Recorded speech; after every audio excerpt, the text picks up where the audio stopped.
মৰমৰ ছাত্ৰ ছাত্ৰীসকল পোনপ্ৰথমে মোৰ ইউটিউব চেনেলটোলৈ তোমালোকক স্বাগতম জনাইছোঁ। আজি অনুশীলনী 8.2 এই 10 নম্বৰৰ পৰা চাম। আগৰ ভিডিঅ'ত আছে, তোমালোকে তাৰ পৰা চাব পাৰিবা। 10 নম্বৰত কি কৈছে যে এজন দোকানীয়ে 600 টকা ছফা মূল্যৰ কামিজ এটাত প্ৰথমে 30% ৰেহাই দিয়াৰ পিছত পুনৰ 20% ৰেহাই দিলে। তাৰমানে কি ক'লে, 600 টকাৰ কামিজ এটা মানে 600 টকা কি আছে ছফা মূল্য, প্ৰথম দিলে 30% ৰেহাই, তাৰপিছত আকৌ কি দিলে 20% ৰেহাই দিলে। তাৰমানে দুবাৰকৈ ৰেহাই দিলে। দোকানীজনে কামিজটো কিমান টকাত বিক্ৰী কৰিব আৰু মুঠ শতকৰা ৰেহাই কিমান দিলে। তাৰমানে দুবাৰ ৰেহাই দিছে, এইটো আমি এনেকৈ কৰিম। প্ৰথম আমি লিখি ল'ম দিয়া আছে,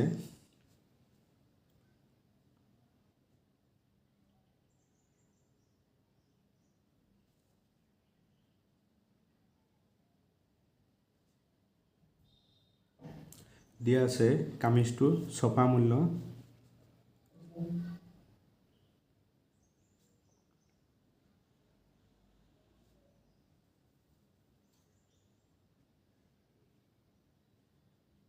কামিজটোৰ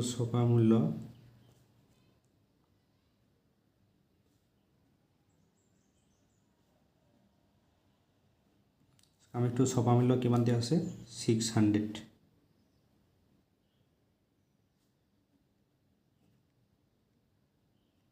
ছফা মূল্য কিমান দিয়া আছে 600 টকা। এতিয়া আমি চাওঁ ৰেহাই ওলাব লাগিব। প্ৰথম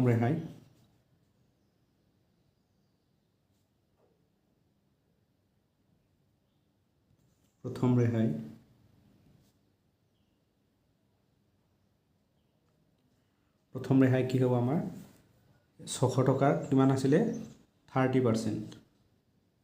600 টকাৰ কিমান আছিলে 30%।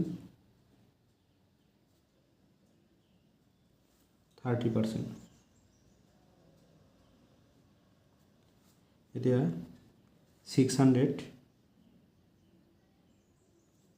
ইনটু 30% মানে 30/100। এতিয়া আমি এই শূন্য কাটি দিব পাৰি। এতিয়া 6 ইনটু 30 পূৰণ কৰিলে কিমান পাম আমি 3 ইনটু 6 কৰিলে হ'ব 80। 3 ইনটু 6 পূৰণ কৰিলে কিমান হ'ব 18 আৰু 0 এটা আছে 0 পালোঁ 180 টকা। আমাৰ যিহেতু ৰেহাই কিমান দিছে দুইবাৰ দিছিলে, এতিয়া 30% আমি কি কৰিলোঁ যে কামিজটোৰ ছফা মূল্য 600 টকা আছিলে, তাৰ 30%ত কিমান পালোঁ আমি 180 টকা। এতিয়া 30% ৰেহাই দিলে বিক্ৰী মূল্য কিমান হ'ব, বিক্ৰী মূল্য উলিয়াব লাগিব। গতিকে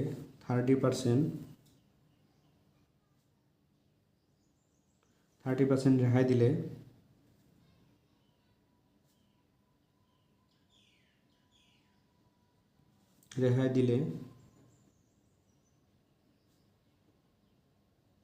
বিক্ৰী মূল্য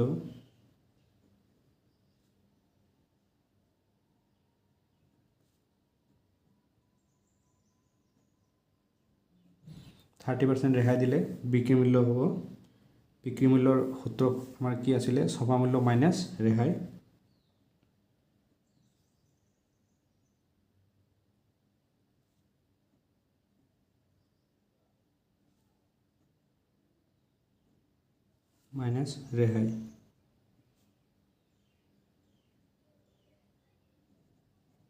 ছফা মূল্য মাইনাছ ৰেহাই।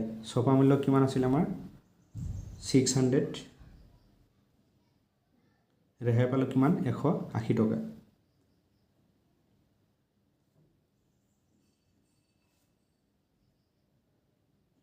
এতিয়া 600ৰ পৰা 180 মাইনাছ কৰিলে পাম আমি 420।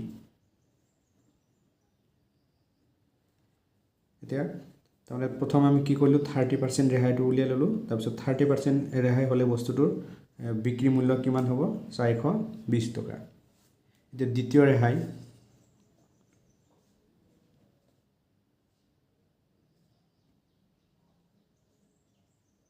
দ্বিতীয়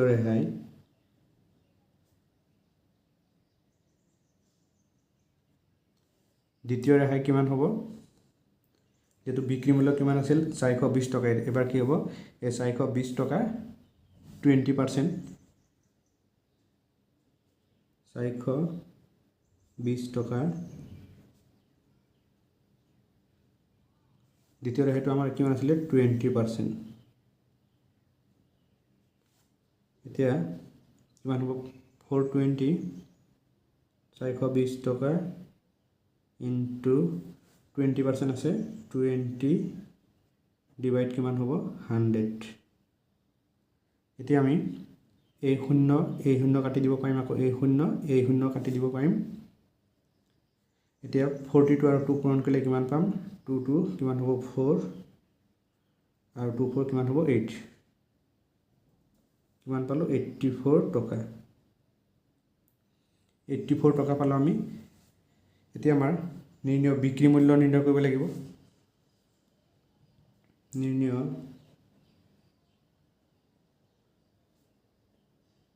বিক্ৰী মূল্য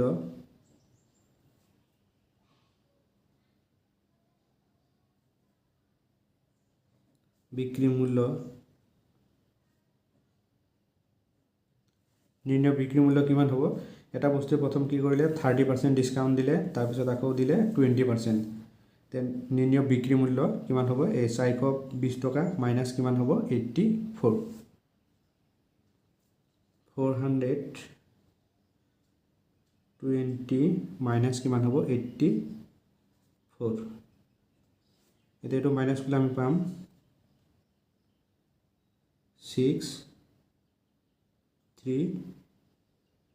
336 টকা 336 টকা বিক্ৰী মূল্য কিমান হ'ল 336 এটা আমাৰ কি কৰিব লাগে মুঠ ৰেহাই নিৰ্ণয় কৰিব লাগিব মুঠ ৰেহাই আমি যেটো দুইবাৰ পালো এবাৰ পালো 180 টকা আৰু এবাৰ পালো কিমান 84 এতেকে মুঠ ৰেহাই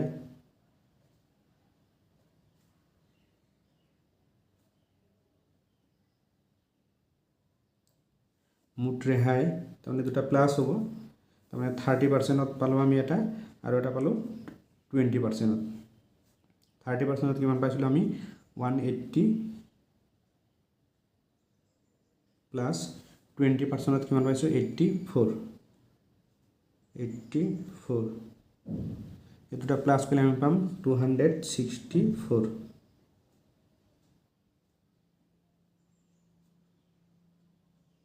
264 এতিয়া আমাৰ কি কৈছে আকৌ শতকৰা ৰেহাই নিৰ্ণয় কৰিব লাগে এতেকে শতকৰা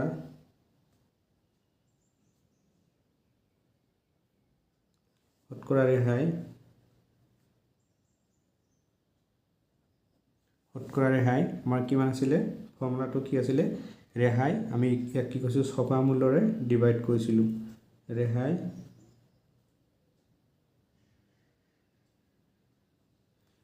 ডিভাইড কিমান কি হ'ব ছপা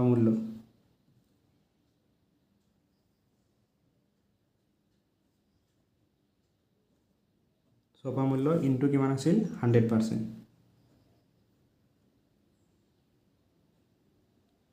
ইনটু 100% এটা আমি মানখিনি বহাই দিও ৰেহাই কিমান পালো আমি টোটাল ৰেহাই কিমান পালো 264 আৰু ছপা মূল্য কিমান আছিল আমাৰ 600 ইনটু কি হ'ব 100% এতিয়া আমি এই শূন্য কাটি দিব পাৰিম আকৌ এই শূন্য কাটি দিব পাৰিম এতিয়া 6 এদি আমি এটো হৰণ কৰি দিব পাৰিম 6 এদি হৰণ কৰিলে কিমান হ'ব 4 24 থাকিব কিমান 2 আকৌ 24 কিমান হ'ব 4 তাহলে 6 ইয়াত কিমান যাব 44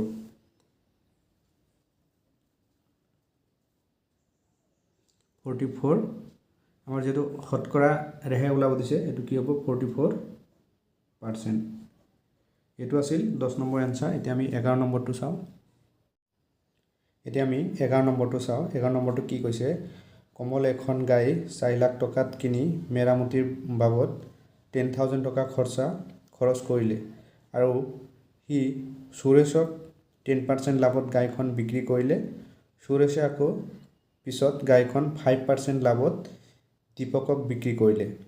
দীপকে গাড়ীখন কিমান টকাত কিনিছিল? এতিয়া আমি এটা বস্তু ভালকৈ চাওঁ যে কি কৈছে, কমল এখন গাড়ী 4 লাখ টকাত কিনি মেৰামতিৰ বাবদ তাৰমানে 10,000 টকা খৰচা কৰিলে। এই 10,000টো কি হ'ল, উপৰেঞ্চি বুলি আমি পাইছিলোঁ যে সেইটোৱে। আকৌ সুৰেশক কি কৰিলে, 10% লাভত গাড়ীখন বিক্ৰী কৰিলে। তাৰমানে কমলৰ বেচা দামটো হ'ব সুৰেশৰ কিনা দাম, আকৌ সুৰেশৰ বেচা দামটো হ'ব দীপকৰ কিনা দাম। এইটো আমি এনেকৈ কৰিম। এতিয়া আমি লিখিম কমলৰ গাড়ীখনৰ কিনা দাম, কমলৰ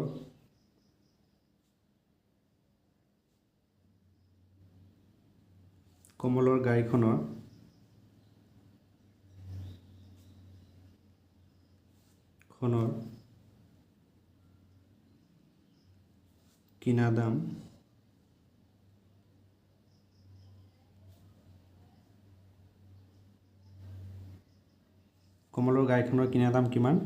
4 লাখ টকা।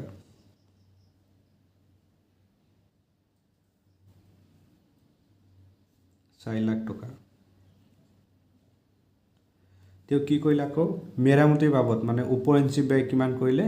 10,000।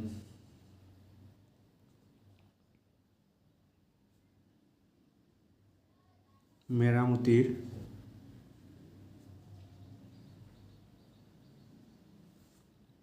বাবদ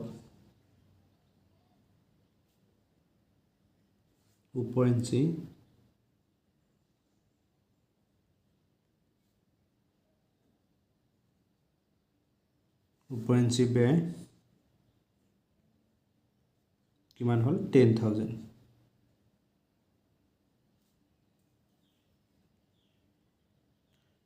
টকা। এতিয়া কমলৰ গাড়ীখনৰ প্ৰকৃত কিনা দাম কিমান হ'ব? এই দুটা প্লাছ কৰিব লাগিব। এতেকে কমলৰ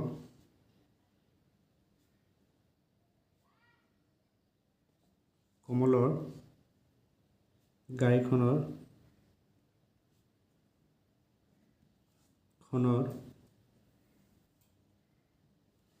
প্ৰকৃত কিনা দাম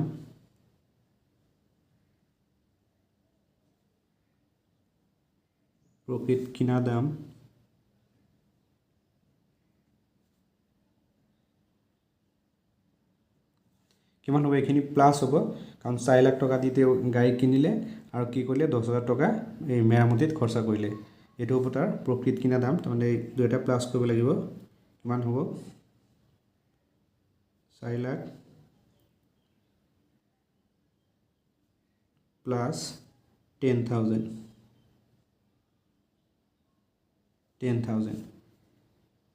এইখিনি প্লাছ কৰিলে আমি কিমান পাম? 41,000,000। প্ৰকৃত কিনা দাম কিমান হ'ল? ইমান। তাৰপিছত আমি এবাৰ কি কৰিম, লাভৰ শতাংশ আমাৰ কিমান দিয়া আছিলে? 10%। এতেকে লাভৰ শতাংশ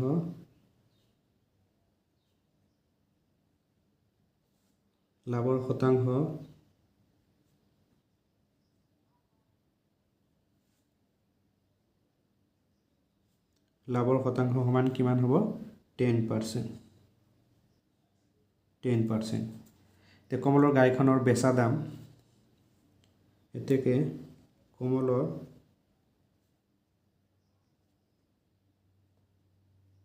গাড়ীখনৰ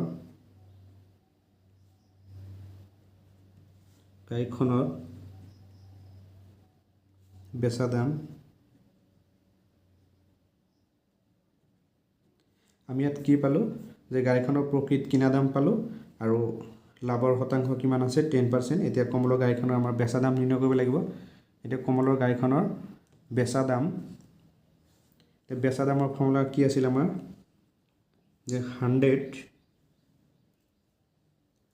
100 প্লাছ লাভৰ শতাংশ দিয়া থাকিলে আমি প্লাছ লিখোঁ।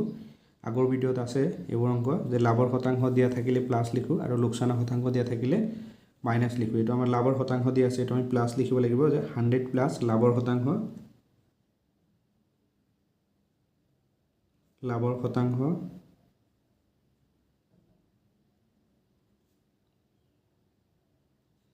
হাণ্ড্ৰেড প্লাছ লাভৰ শতাংশ ডিভাইড কিমান হ'ব 100 ইনটু আমি এবাৰ পূৰণ কৰিম কিনা দাম বেচা দাম থাকিলে আমি কিনা দামেৰে পূৰণ কৰোঁ কিনা দাম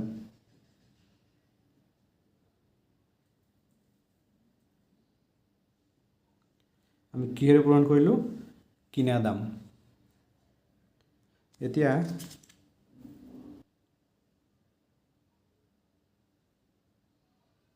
আমি এটা মানখিনি বহুৱাই দিম 100 প্লাছ লাভৰ শতাংশ কিমান আছিল আমাৰ 10% ডিভাইড কিমান হ'ব 100 ইনটু কিনা দাম কিমান আছিল আমাৰ 41000 এতিয়া আমি এই 00 কেনসেল কৰি দিব পাৰি এইটো 0 তো কেনসেল কৰি দিলোঁ এতিয়া 100 প্লাছ 10 কৰিলে কিমান পাম আমি 110 পাম 110 ইনটু কিমান আছে 4100 এটা কেটা পূৰণ কৰিলে আমি কিমান পাম এটা পূৰণ কৰিলে কিমান আছে তাৰ মানে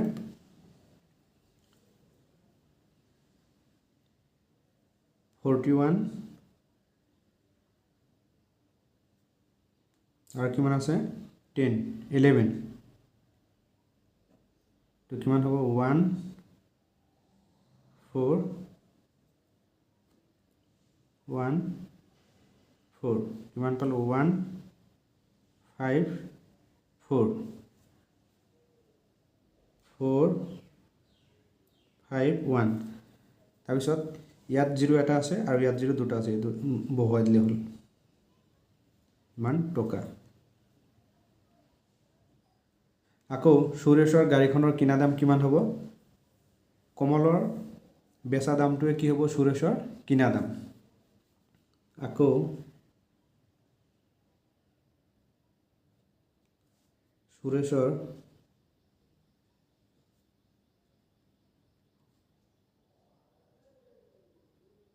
সুৰেশৰ গাড়ীখনৰ কিনা দাম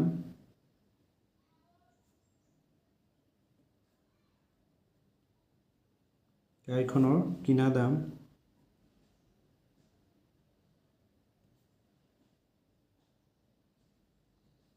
সুৰেশৰ গাড়ীখনৰ কিনা দাম কিমান হ'ব কমলৰ বিক্ৰী দামটোৱে হ'ব সুৰেশৰ কিনা দাম কিমান পালো আমি 451,000 টকা লাভৰ শতাংশ কিমান আছিল 5% লাভৰ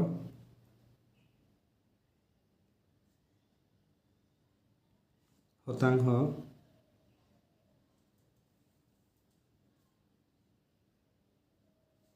লাভৰ শতাংশ কিমান আছিল 5% তো সুৰেশৰ গাড়ীখনৰ বেচা দাম কিমান হ'ব আমি কি পালো সুৰেশৰ কিনা দাম পালো আৰু লাভৰ শতাংশ পালো এতিয়া বেচা দাম নিৰ্ণয় কৰিব লাগিব এতেকে সুৰেশৰ গাড়ীখনৰ বেচা দাম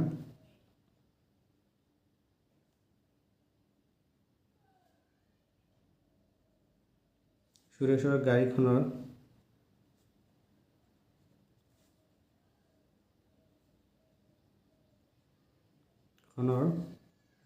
বেচা দাম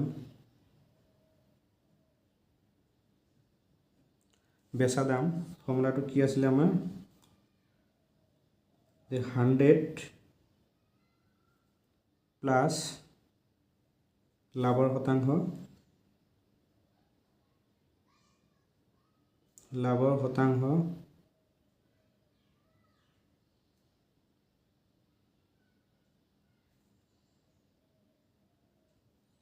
100 প্লাছ লাভৰ শতাংশ ডিভাইড 100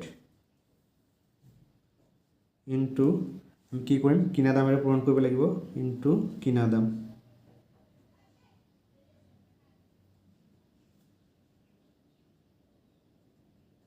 আমি কিহেৰে পূৰণ কৰিলোঁ কিনা দামেৰে পূৰণ কৰি দিলোঁ এতিয়া মানখিনি বহুৱাই দিওঁ আমি কিমান আছে 100 প্লাস লাভৰ শতাংশ কিমান আছে 5% তাৰমানে প্লাস 5 হ'ব ডিভাইড কিমান আছে 100 ইনটু কিনা দাম কিমান আছিলে 451,000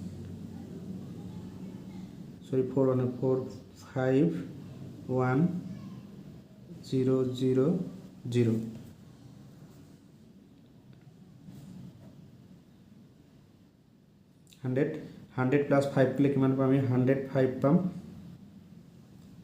ইনটু কিমান আছে 451,000 এতিয়া আমি A0 A2 আৰু A20 কাটি দিব পাৰিম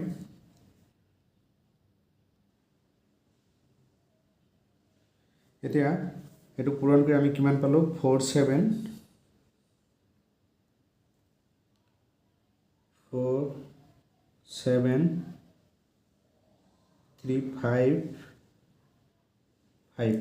আৰু ইয়াত 0 এটা থাকি আছে এই 0 টো আমি বহুৱাই দিলো এতেকে দীপকে গাড়ীখন কিমান টকাত কিনিলে এতেকে দীপকে গাড়ীখন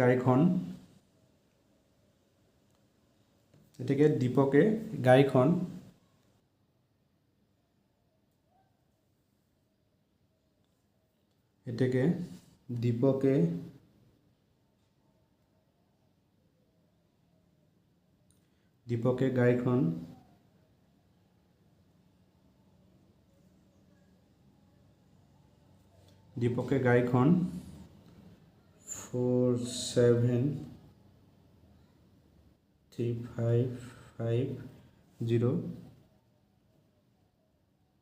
টকাত কিনিছিল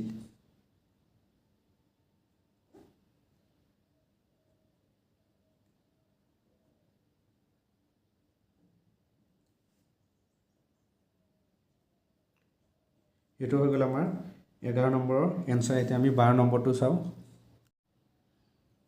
এটা আমি 12 নম্বৰটো চাও 12 নম্বৰটো কি কৈছে এজন দোকানী এটা ৰেডিঅ' মানুহ এজনৰ পৰা 800 টকাত কিনিলে তেওঁ মেৰামতিৰ বাবদ 200 টকা খৰচ কৰিলে আৰু ৰেডিঅ'টো আন এজনক 300 টকাত বিক্ৰী কৰিলে তেওঁৰ শতকৰা লাভ কিমান হল এতিয়া আমাৰ ইয়াত কি আছে ৰেডিঅ'টো কিনা দাম দিয়া আছে আৰু উপএনচি ব্যয় মানে কিমান হল তাৰ 200 টকা এতিয়া 200 টকা তাৰ মানে তাৰ যেটো ৰেডিঅ' কিনিলে 800 টকা দি আৰু 200 টকা ব্যয় কৰিলে তাৰ প্ৰকৃত কিনা দাম কিমান হ'ব 800 প্লাস 200 কিমান হ'ব 1000 এটা আমি চাও ইয়াত তাৰ কিনা দাম হল 1000 আৰু বিক্ৰী কৰিলে তেও কিমান 1300 টকা তাৰমানে তাৰ 300 টকা লাভ হল তাৰমানে যদি আমাৰ কিনা দাম সৰু হয় আৰু তাৰমানে কিনা দামতকৈ যদি বেচা দাম বেছি হয় তেতিয়া কি হয় লাভ হয় এই লাভৰ ফৰ্মটো বহুৱাই কৰিলে হৈ যাব এটো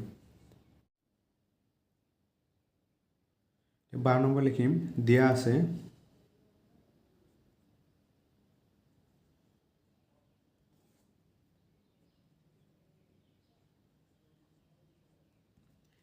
আমাৰ ৰেডিঅ'টোৰ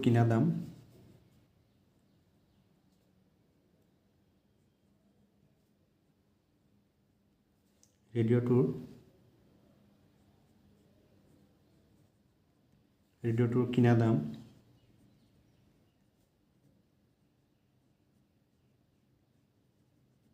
ৰেডিঅ'টোৰ কিনা দাম কিমান দিয়া আছে আমাৰ 800 টকা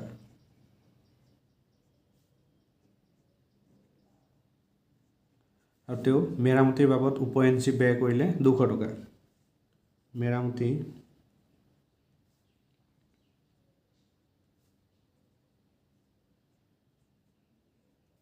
মেৰামতি বাবদ উপএনচি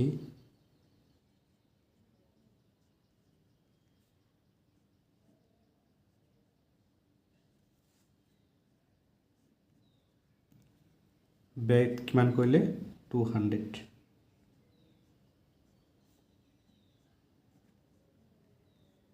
200 এতিয়া দোকানীজনৰ প্ৰকৃত কিনা দাম কিমান হ'ব এই দুটা প্লাছ হ'ব কাৰণ 200 টকা সি মেৰামতিত খৰচা কৰিলে এতেকে দোকানীজনৰ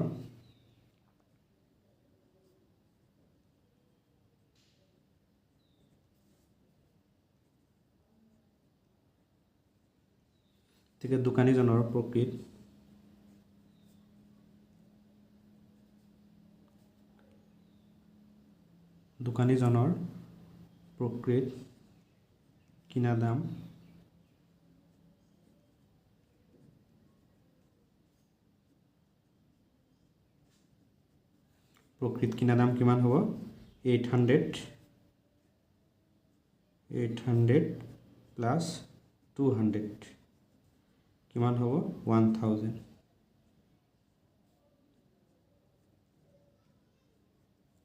1000 টকা তাৰ কিনা দাম হ'ল তে ৰেডিঅ'টোৰ বেচা দাম এতেকে ৰেডিঅ'টোৰ বেচা দাম কিমান আছে 1300 টকা এতেকে ৰেডিঅ'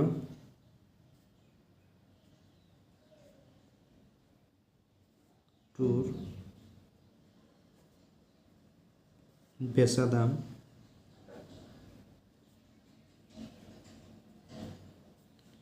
समान किमान आछे 1300 टका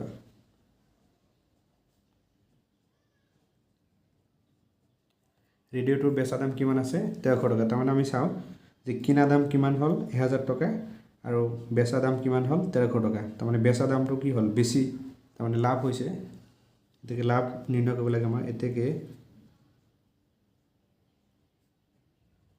লাভ ইকুয়াল টু লাভৰ ফৰ্মুলা কি আছিল আমাৰ বেচা দাম মাইনাস কিনা দাম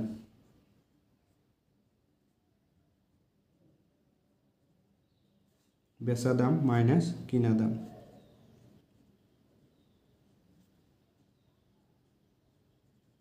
বেচা দাম মাইনাস কিনা দাম বেচা দাম কিমান আছিল আমাৰ 1300 টকা 1300 মাইনাস কিনা দাম কিমান আছিল 1000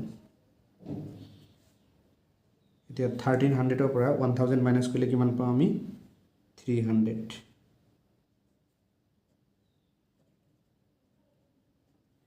এতিয়া দোকানীজনীৰ লাভ কিমান হল 300 আমাৰ যেটো শতকৰা লাভ নিৰ্ণয় কৰিব দিছে তো আমি লিখিম এতেকে লাভৰ শতাংশ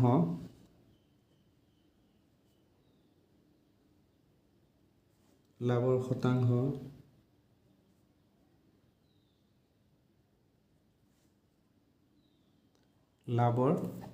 শতাংশ বা শতকৰা লাভ বুলি লিখি দিব পাৰি লাভৰ শতাংশ বা শতকৰা লাভ বুলি লিখি দিব পাৰি শতকৰা লাভই লিখি দিছো শতকৰা এটাকে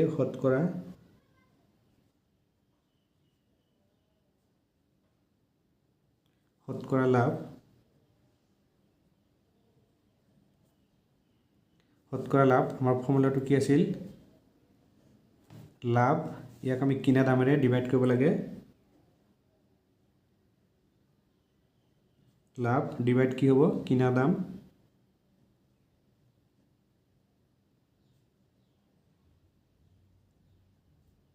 into 100% এতিয়া আমি মানখিনি বহাই দিম লাভ কিমান আছিল 300 টকা আৰু কিনা দাম কিমান আছিল 1000 টকা যেটো 800 টকা কিনি আৰু কি কৈছিলে 200 টকা উপৰেঞ্চি ব্যয় কৈছিলে তাৰ টোটাল কিনা দাম কিমান আছিল আমাৰ 1000 টকা into 100%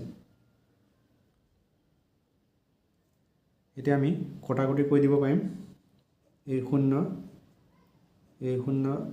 শূন্য কাটি দিলো এই শূন্য কাটি দিলো কিমান থাকিলে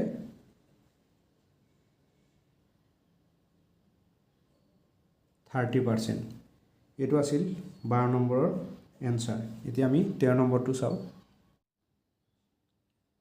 13 নম্বৰটো কি কৈছে মিগমে 1200 টকাৰ এটা ইস্ত্ৰি কিনিলে 1200 টকা দি কি কৰিলে এটা ইস্ত্ৰি কিনিলে যাতায়াতৰ বাবদ তেওঁৰ 40 টকা খৰচ হ'ল যাতায়াতৰ বাবদ তাৰ মানে কি হ'ল উপৰেঞ্চি ব্যয় বুলি কৈছিলো যে এই উপৰেঞ্চি ব্যয় তাৰ মানে 1200 টকাত কিনিলে আৰু 40 টকা উপৰেঞ্চি ব্যয় হ'ল তেওঁ কিমান টকাত ইস্ত্ৰি বিক্ৰী কৰিলে লাভ 25% হ'ব। ইয়াত মানে ইস্ত্ৰিটো কিনা দাম কিমান দিয়া আছে আমাৰ 1200 টকা আৰু উপৰঞ্চি ব্যয় দিয়া আছে কিমান 40 টকা। তাৰমানে 1200 প্লাছ 40 এইখিনি প্লাছ কৰিলে ইয়াৰ ইস্ত্ৰিটোৰ প্ৰকৃত দাম হ'ব। তাৰপিছত আমি লাভৰ শতাংশ নিৰ্ণয় কৰি দিম। 13 নম্বৰটো লিখিম আমি ইস্ত্ৰিটোৰ কিনা দাম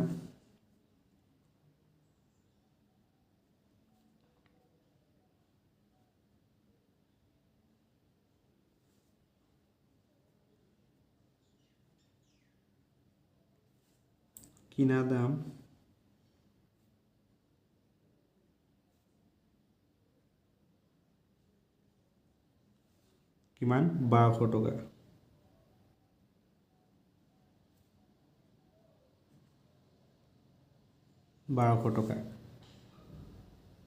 গতিকে যাতায়াতৰ বাবদ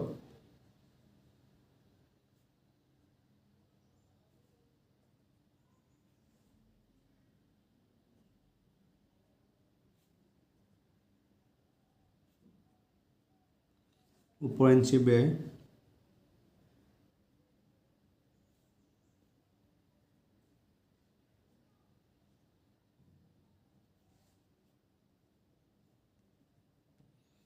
ব্যয় কিমান আছিলে 40 টকা।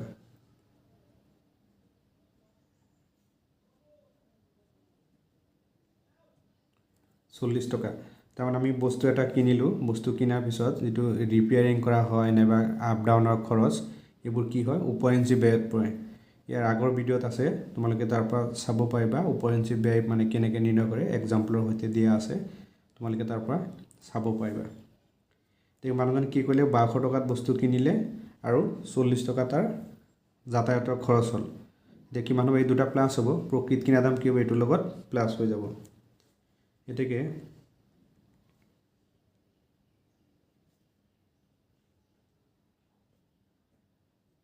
প্ৰকৃত কিনা দাম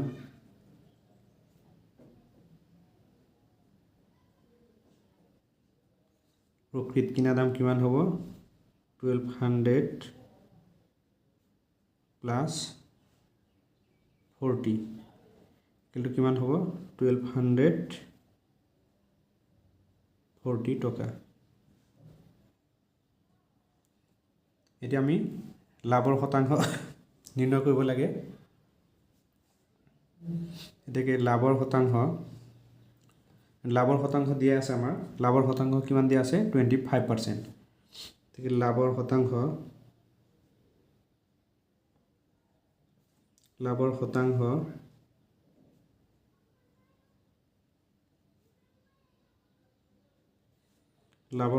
দিয়া আছে আমাৰ 25%। গতিকে বেচা দাম নিৰ্ণয় কৰিব লাগে আমাৰ। গতিকে বেচা দাম তাৰমানে আমি কি পালোঁ কিনা দাম পালোঁ আৰু লাভৰ শতাংশ পালোঁ। এতিয়া বেচা দাম নিৰ্ণয় কৰিব লাগে। এতিয়া বেচা দাম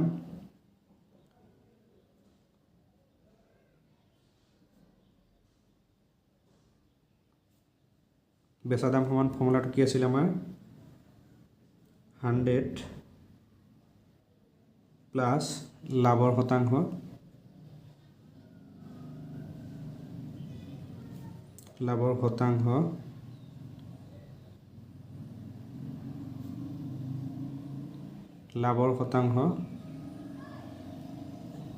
ডিভাইড 100।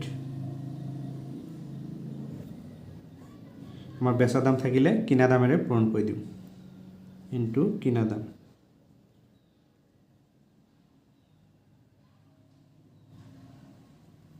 আমি কিহেৰে পূৰণ কৰিলোঁ কিনা দামেৰে। এতিয়া মানখিনি বহুৱাই দিলেই হ'ল। 100 প্লাছ লাভৰ শতাংশ কিমান আছে আমাৰ 25% আছিলে, ডিভাইড কিমান আছে 100 ইনটু কিনা দাম কিমান আছিলে 1240 টকা।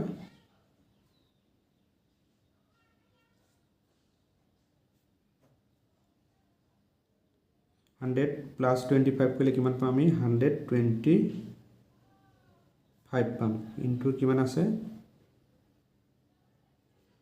টু 1240 এতিয়া এটোক আমি 25 ৰে হৰণ কৰিব পাৰিম 25 100ত কেইবাৰ যাব 4 বাৰ আৰু 25 125ত কেইবাৰ যাব 5 বাৰ এতিয়া 4 দি এটোক হৰণ কৰিব পাৰিম কিমান যাব 4 4 into 3 sorry 3 এটো 3 যাব 4 নহয় 4 into 3 কৰিলে কিমান পাম আমি 12 পাম এটো হ'ব 3 12 আৰু 4 ত যাব 1 0 এটা আমাৰ থাকিল 5 into 310 এই দুটা পূৰণ কৰি দিলে হ'ব দেখি মান আছে 5 3 1 0 ইয়াক আমি পূৰণ কৰিব লাগিব 5 এ দি 0 5 15 আমি লিখিব পাৰিম 1550 টকা